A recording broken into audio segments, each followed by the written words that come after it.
Shalom, bien-aimés. Je vous salue dans le beau et précieux nom de notre Seigneur et Sauveur, Yeshua HaMashiach. C'est l'heure d'écouter la parole véritable de Dieu. Voilà. J'aimerais vous dire, vous qui dites être chrétien, être croyant, vous devez comprendre qu'il y a un seul Dieu.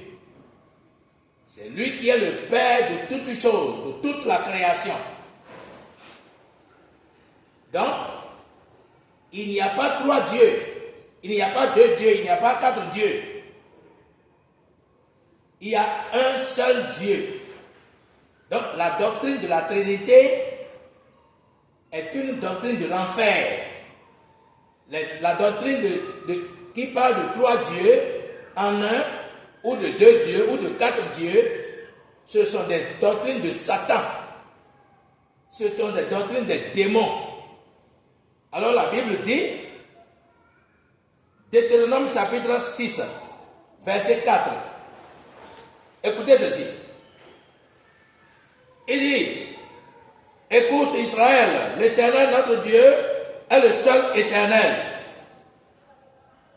Israël reconnaît qu'il y a un seul Dieu qui est éternel. Et dans Ésaïe 45, verset 5, il dit, c'est moi qui suis l'Éternel et il n'y en a pas d'autre. À part moi, il n'y a pas de Dieu.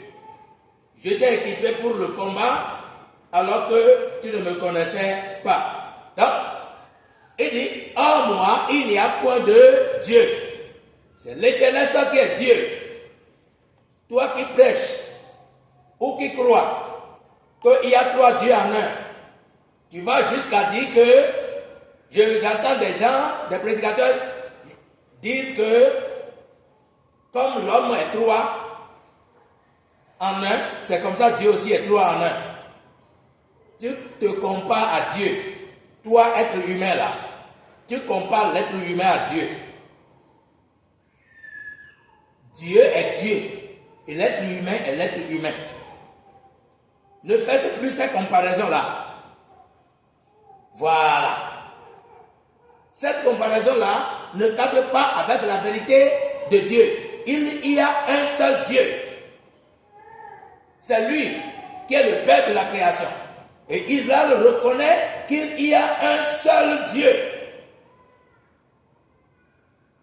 Et les prophètes reconnaissent qu'il y a un seul Dieu. Mais ce qui vous fait mal, ce qui est voilé aux yeux de certaines personnes et qui va les conduire en enfer, tout droit en enfer, c'est que Dieu, il s'est fait homme. Je vais vous le montrer dans les Écritures. Comment ça s'est produit. Dans 1 Timothée, chapitre 3, le verset 16, nous allons lire les Écritures. Parce qu'il n'y a pas question de c'est les pères qui ont dit, et au concile de Nicée, ils ont dit ceci, les pères, et ainsi de suite. Il n'y a pas de pères qui sont au-dessus des apôtres. À part le grand Dieu des cieux, qui s'est manifesté dans un corps d'homme pour faire la rédemption de son peuple, il n'y a pas un autre père qui est au-dessus. Parmi les hommes, le plus grand là, nos pères, c'est ceux qui croient aux Écritures. C'est ceux-là. Et d'ici dans le Nouveau Testament ou dans la Bible, nos pères à nous, les croyants chrétiens là, ce sont les apôtres.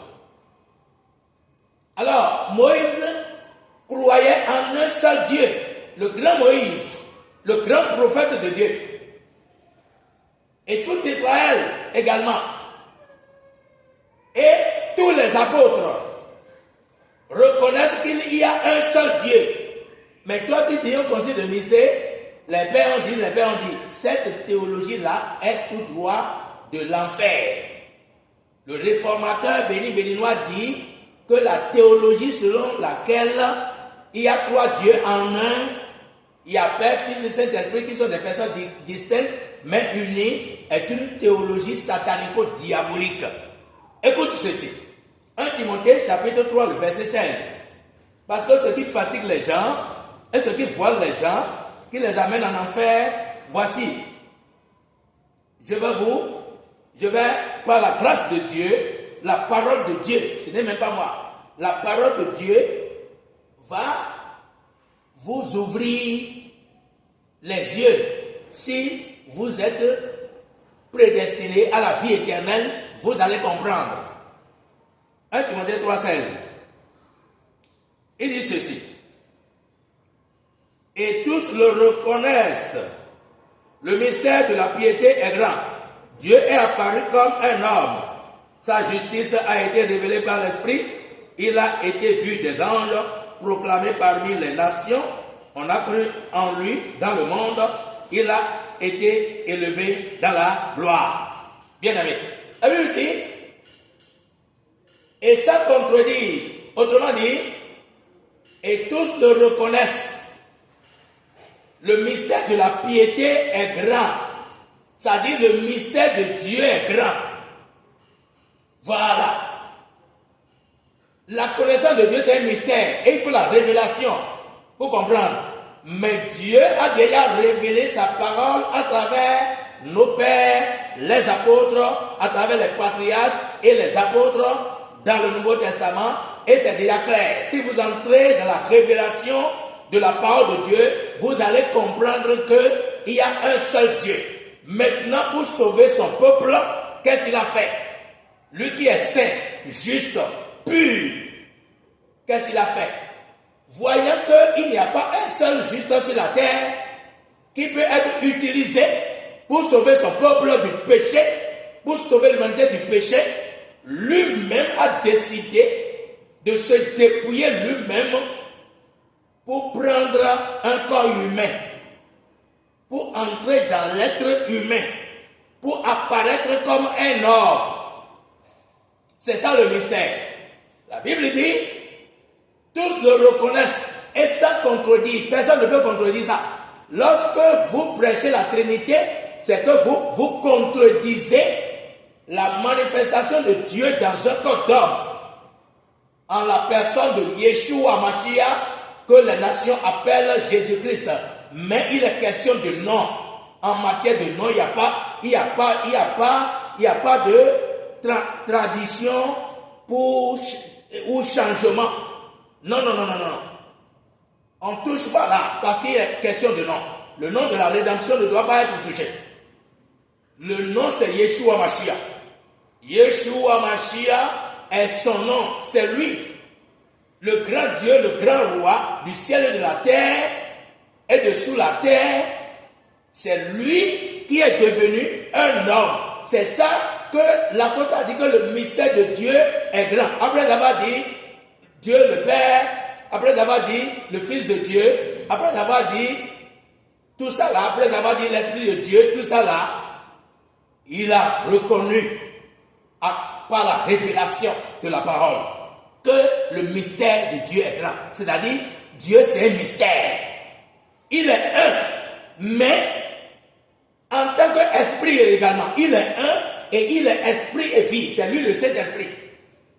Maintenant, ce Dieu, Père éternel qui est esprit et vie, a décidé de se faire corps, a décidé de devenir un être humain parfait, sans péché, pour pouvoir sauver son peuple, pour verser le sang, pour livrer son corps à la croix de Golgotha, pour être percé, pour verser le sang, pour accorder le pardon du péché à l'humanité, précisément à son peuple, à ceux qui croiront en lui. Bien-aimé. Et là, il est devenu un être humain. La Bible dit, il a été justifié par l'Esprit. Ça veut dire qu'il est devenu un homme véritablement, mais sans péché. Voilà. Vu des anges, au moment où le grand Dieu, le grand roi, a décidé de se faire corps, les anges l'ont vu. Les anges à qui Dieu a donné une sainteté. Mais ils ne sont pas saints comme Dieu. Hein? Ils ont vu le plus saint, le très saint.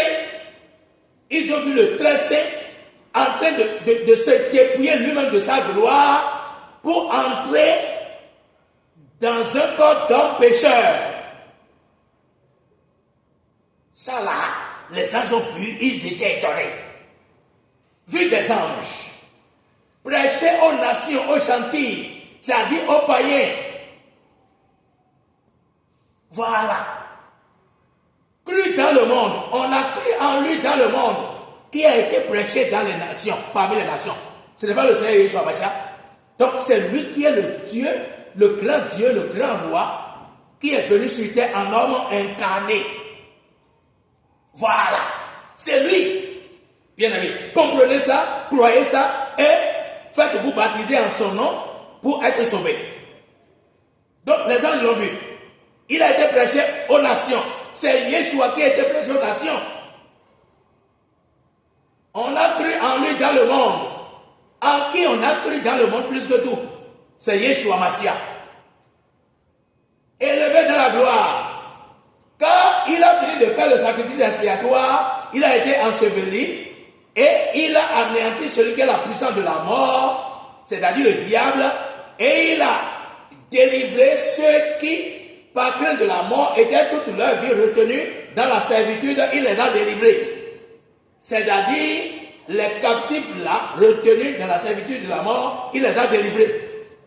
C'est-à-dire, tous ceux-là qui ont été prédestinés à la vie éternelle, quand Yeshua est mort, il les a tous délivrés. Il a apporté la résurrection. Il a prêché aux esprits en prison, ceux du temps de Noé qui étaient mécréants dans le temps.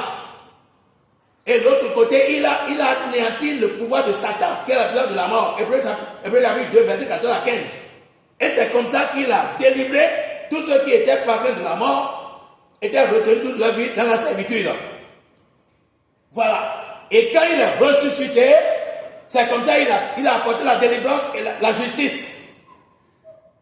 Voilà. Il a apporté la justification. Maintenant, à sa résurrection, il a rencontré ses disciples, ceux qu'il avait formés. Il a dit, allez par tout le monde, prêchez la bonne nouvelle.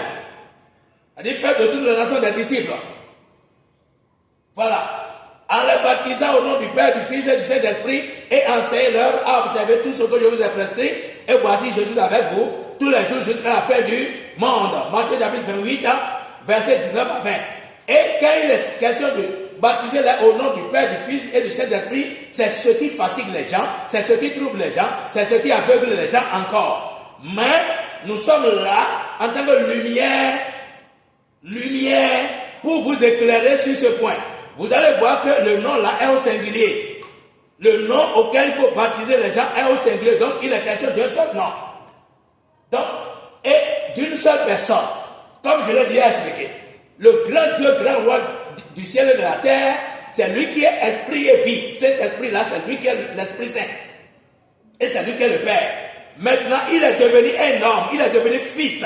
Il est entré dans le ventre d'une jeune fille. Et il est né en tant que fils, d'où fils de Dieu, d'où l'appellation fils de Dieu. Le fils de Dieu là, c'est le grand Dieu du ciel et de la terre manifesté dans la chair, à cause du péché de son peuple qu'il est venu pour compenser, pour effacer, pour expier, pour pardonner, pour laver. Voilà. Donc c'est les trois attributs là, ça. Père, Fils et Saint-Esprit.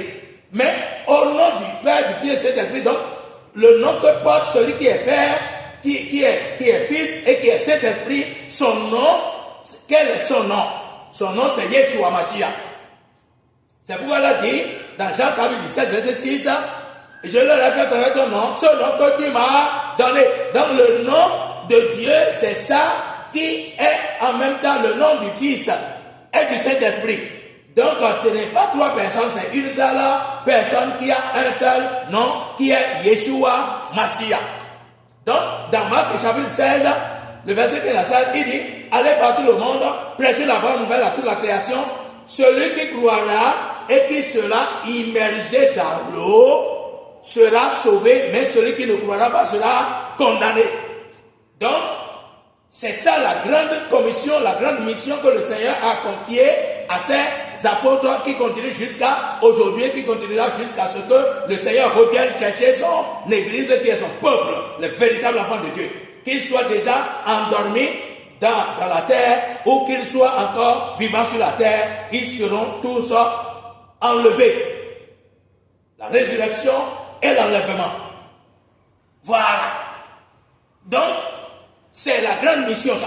Si tu crois, tu te fais baptiser en son nom, ça veut dire que tu crois qu'il est le sauveur, qu'il est le Dieu véritable de la vie éternelle. C'est lui, le Fils de Dieu, selon les Écritures, et c'est lui qui est mort à cause de tes péchés.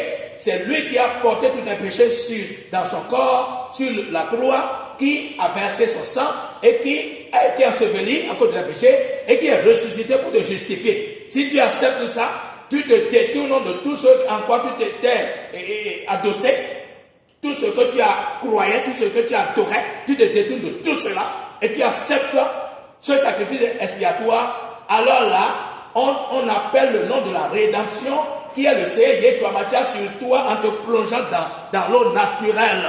Ce n'est pas dans le réservoir. Tous ceux qui baptisent les gens dans les barils, dans les réservoirs d'eau, dans les baptistères, ainsi de suite, ou quoi, voilà. Ce ne sont pas des baptêmes que vous êtes en train de faire. Vous avez trouvé ça où dans les Écritures. Il y avait le réservoir de Siloé au temps de Yeshua et des apôtres, mais aucun de ces gens n'ont été baptisés dans ces réservoirs-là. Il y avait des gens qui étaient là, mais on n'avait pas fait le baptême là. C'est dans les cours d'eau naturelle que le baptême s'administre. Donc, alors je m'en vais te dire très rapidement, lorsque tu acceptes le sacrifice, on te baptise, on appelle le nom de la rédemption, l'unique nom de la rédemption, c'est Yeshua Mashiach. Ce n'est pas changé, ce n'est pas Yesu, ce n'est pas Jesus, ce n'est pas Christos, ce n'est pas Jésus-Christ, mais c'est Yeshua Mashiach, Yeshua Mashiach, Yeshua Mashiach, Yeshua Mashiach, le nom qui accorde la vie. Alors que ce nom est prononcé sur toi dans le cours d'eau et qu'on te plonge dedans, Dieu, il te ressuscite, il ressuscite ton esprit qui est déjà mort par ce nom qui est esprit et vie. Et il accorde la résurrection à ton corps. C'est pourquoi les croyants, ceux qui sont pour le Mashiach, même s'ils meurent, ils ressusciteront incorruptiblement, puis ils seront enlevés lorsque le Seigneur reviendra. Bien-aimé, Dieu, il est unique. Il n'est pas trois. Au commencement était la parole. L'évangile selon Jean chapitre 1er, le verset 1er, jusqu'au verset 4, et le verset 14, dit au commencement était la parole, et la parole était avec Dieu, la parole était Dieu. Donc la parole était Dieu, et la parole était Dieu. Toutes choses ont été faites par elle, et rien de ce qui a été fait n'a été fait sans elle. En elle était la vie, et la vie était la lumière des hommes. La lumière brille dans les ténèbres, mais les ténèbres ne l'ont point reçue. Mais reçois maintenant la lumière. Reçois la lumière. L'unique Dieu. Toi, ton Dieu s'appelle comment? Si ton Dieu s'appelle Kokou, alors c'est l'enfer que ça t'amène. Si ton Dieu s'appelle Chakri, si ça s'appelle Sabata, si ça s'appelle Ananou, si ça s'appelle un nom comme ya ou quoi là. Si ton Dieu c'est Bouddha, si ton Dieu c'est Maïkari, si ton Dieu c'est Framason, si ton Dieu c'est l'Illuminati, si ton Dieu là c'est Toleba ou bien c'est Kenesi, alors c'est que tu iras en enfer.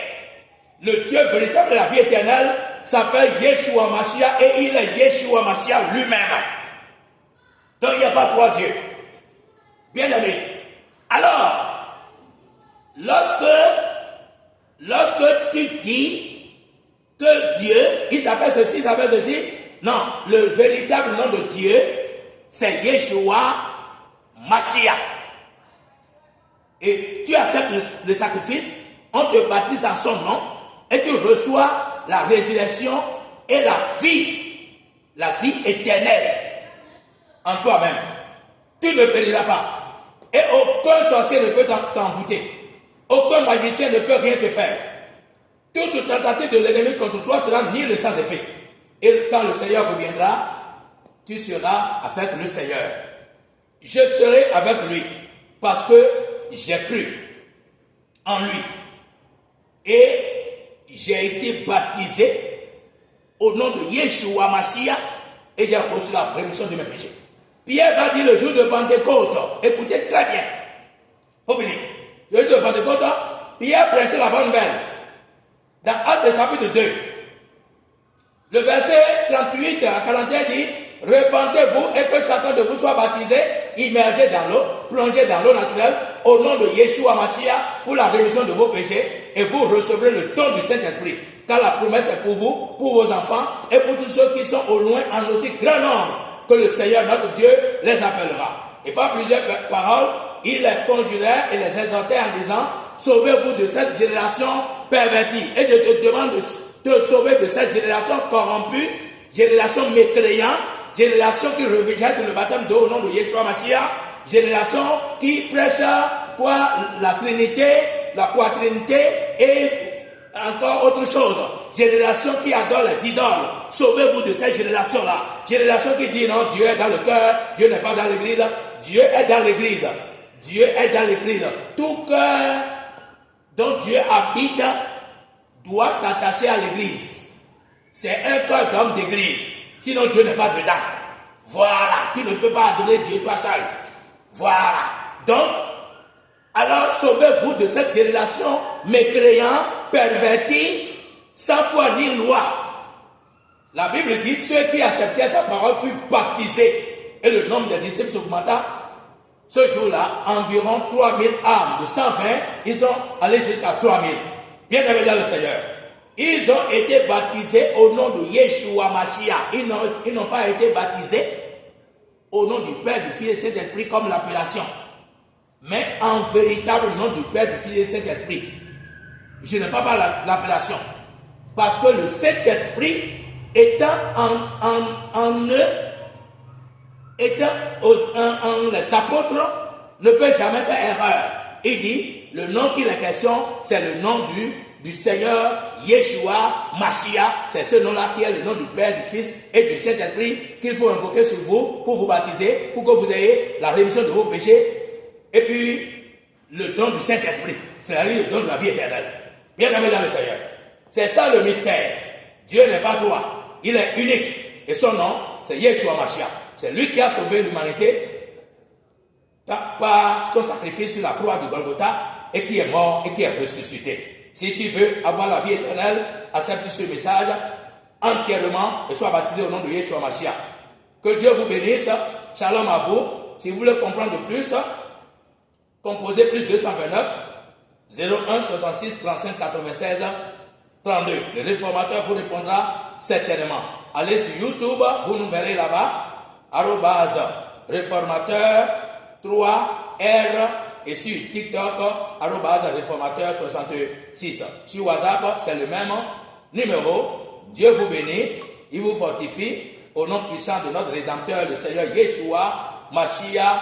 Amen, amen. Shalom à vous et à bientôt. Bye bye. Vous êtes bénis, bénis, bénis, bénis, bénis en acceptant ce véritable évangile que le réformateur vient de vous prêcher. Maintenant, la révélation de Dieu, la révélation du Seigneur Yeshua Mashiach, la révélation du Saint-Esprit. C'est une seule personne, une seule personne, c'est le Seigneur Yeshua Mashiach. Il n'y a pas trois dieux, il n'y a pas deux dieux, il n'y a pas quatre dieux. Et il n'y a pas Dieu la mère, comme certaines personnes le disent, Dieu la mère. Et je dis à terre les trois dieux, à terre les deux dieux, à terre les quatre dieux, à terre Dieu la mère. Ça n'existe pas. Nous les abattons, nous les atterrons au nom puissant de Yeshua Mashiach. Demeurez bénis encore. Shalom à vous et à bientôt.